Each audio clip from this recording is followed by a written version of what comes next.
आज हम अध्याय 2 साउंड ऑफ म्यूजिक के part 2 shehnai of Bismillah Khan के पैराग्राफ 9 से 13 तक का अध्ययन करेंगे। Paragraph 9, awards and recognition come thick and fast. यहाँ पर अवार्ड एंड रिकग्निशन का अर्थ है पुरस्कार और पहचान। Come thick and fast, thick and fast का अर्थ है तीव्र गति से आना, रैपिडली एंड फास्ट। तो इस पंक्ति का अर्थ है कि बिस्मिल्लाह खान को पुरस्कार और पहचान बहुत तीव्र गति से मिली। Bismillah Khan become the first Indian to be invited to perform at prestigious Lincoln Central Hall in the United State of America. यहाँ पर इनवाइटेड टू परफॉर्म का अर्थ हुआ किसी को प्रदर्शन करने के लिए निमंत्रित करना। इनवाइट का अर्थ होता है मेक अ पोलाइट और फ्रेंडली रिक्वेस्ट, किसी से बहुत ही विनम्रता से मित्रता से कहीं आने के लिए या परफॉर्म करने के लिए निमंत्रण देना। प्रेस्टिजियस का अर्थ होता है प्रतिष्ठित और ख्याति प्राप्त, जो कि एक लिंकन सेंट्रल हॉल एक संस्थान है जहां पर कला को प्रदर्शित करने का मौका दिया जाता है। इसकी स्थापना 1956 में न्यूयॉर्क, संयुक्त राज्य अमेरिका में हुई थी। तो इस पंक्ति का अर्थ है कि वो भारत के पहले व्यक्ति थे जिनको इनवाइट किया गया था परफॉर्म करने के लिए उस प्रतिष्ठित लिंकन सेंट्रल हॉल के अंदर, जो कि अमेरिका में स्थित है। He also took part in the world exposition in Montreal, in the Cannes art festival and in the Osaka trade fair. यहाँ टुक पार्ट का अर्थ है ज्वाइन इन अ एक्टिविटी और बी इन्वॉल्व, किसी भी चीज़ में भाग लेना या उसमें अंश लेना। इन the world exposition in Montreal, exposition का अर्थ होता है a large public exhibition of art और ट्रेड, यानी कि प्रदर्शन या प्रतिपादन या व्याख्या करना। इन मॉन्ट्रियल यानी कि एक कॉन्फ आर्ट फेस्टिवल होता है जो फ्रांस में होता है। 1946 में इसकी स्थापना हुई थी, उनमें उन्होंने भी भाग लिया। और इन द ओसाका ट्रेड फेयर, जो कि जापान में होता है, उन्होंने वहाँ पर भी भाग लिया। So well known did he become internationally, well known का अर्थ होता है अच्छी तरह से उनकी पहचान हो गई, जिसके कारण say that and auditorium, auditorium का अर्थ होता है the part of theatre, concert hall और other public building in which the audience sit, जहाँ पर श्रोतागण बैठते हैं उसको हम ऑडिटोरियम कहते हैं। In Tehran was named after him, named after him का अर्थ होता है किसी व्यक्ति के नाम का उपयोग किसी स्थान के नाम के लिए, किसी जगह के नाम के लिए उपयोग में लेना, उसको कहते हैं नेम्ड आफ्टर। तो उनके नाम पर उस्ताद बिस्मिल्लाह खान के नाम पर तेहरान में तेहर मौशिक उस्ताद बिस्मिल्लाह खान के नाम से एक ऑडिटोरियम का नाम रखा गया था। Paragraph 10, national award like the Padmashri, the Padma Bhushan and the Padma Vibhushan were conferred on him. Confer का अर्थ होता है to give somebody a special right और एडवांटेज, यानी कि सम्मान देना उस व्यक्ति को। नेशनल अवार्ड का अर्थ होता है राष्ट्रीय पुरस्कार। ये पद्मश्री, पद्म भूषण इत्यादि राष्ट्रीय पुरस्कार हैं, तो इनकी तरह के पुरस्कार उनको प्रदान किए गए थे। 11वां paragraph, in 2001 Ustad Bismillah Khan was awarded India's highest civilian award, the Bharat Ratna, with the coveted award resting on his chest and his eyes glittering with rare happiness। यहाँ पर हम देखते हैं हाईएस्ट सिविलियन अवार्ड का होता है सर्वोच्च नागरिक सम्मान, जैसे भारत रत्न एक सर्वोच्च नागरिक सम्मान है। विद द कोवेटेड का अर्थ होता है प्रतिष्ठित और मस्ट डिजायर्ड, यानी कि सम्मानित या प्रतिष्ठित। Award resting on his chest, resting on his chest का अर्थ होता है सीने की शोभा बढ़ाना या सीने पर लगे हुए होना। And his eyes glinting with rare happiness, glinting with rare happiness का अर्थ होता है आंखों में विशेष चमक आना, प्रकाश आना। तो इन पुरस्कारों ने उनके सीने की, उनकी छाती की शोभा भी बढ़ाई और उनकी आंखों में एक नई चमक पैदा की। He said I all I would like to say is teach your children music. This is Hindustan's rich tradition. Even the West is now coming to learn our music.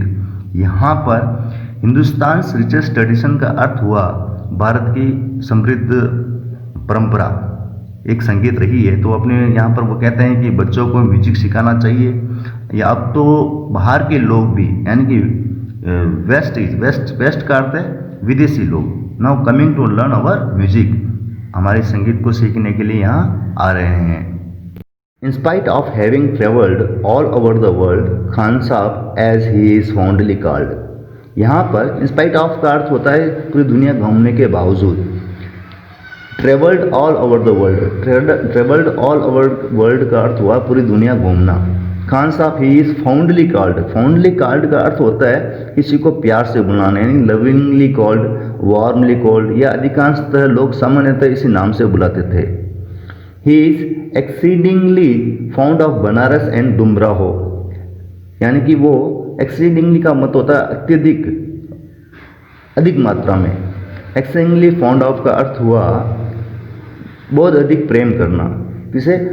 Banaras and डुमराहो, Banaras को और अपने पैतृक गांव डुमराहो को वो बहुत प्रेम करते थे।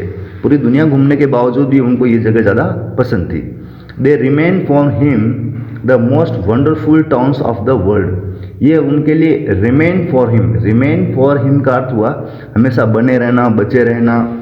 The most wonderful towns of the world, यानी कि दुनिया के सबसे सुंदरतम शहरों में से वो उसके बने हुए रहे।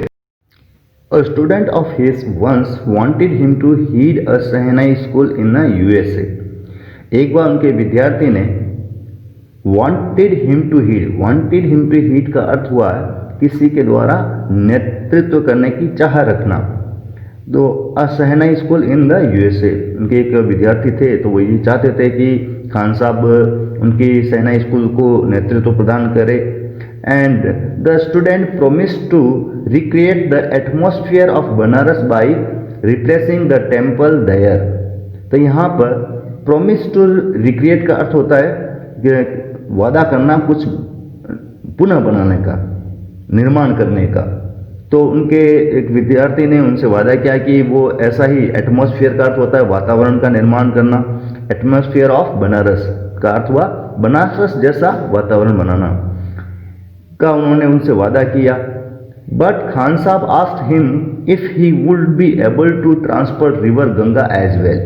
तो खान साहब से जब ये कहा गया तो उन्होंने वापस उत्तर दिया, उससे पूछा क्या तुम would be able का अर्थ होता है योग्य हो पाना, to transfer river गंगा, यानी कि गंगा नदी को आप यहाँ पर ला सकते हैं क्या अमेरिका में।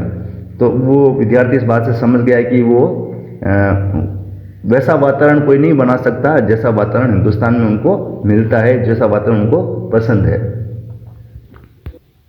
Letter he is remembered to have said, बाद में उनको याद भी किया जाता था, याद भी करते थे कह, that is why when ever I am in a foreign country, जब भी मैं विदेश में रहता हूँ, आई कीप ईयरिंग का अर्थ होता है याद आना किसी की, उसके लिए तड़पना।